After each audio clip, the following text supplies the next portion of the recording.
What is the linear acceleration of center of gravity of a ball which rolls down without slipping over an inclined plane with an angle of inclination 30 degree? Here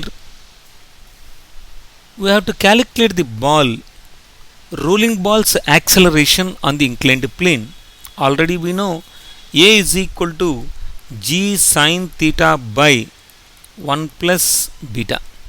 So if we take the rolling ball can be considered as a hollow sphere. So it is 2 by 3 mr square, which is equal to your beta into mr square.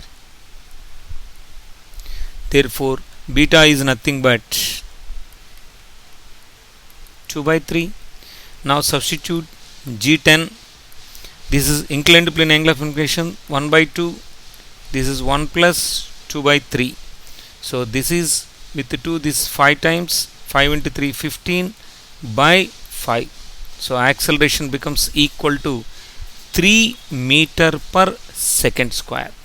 It rolls down with an acceleration 3 meter per second square.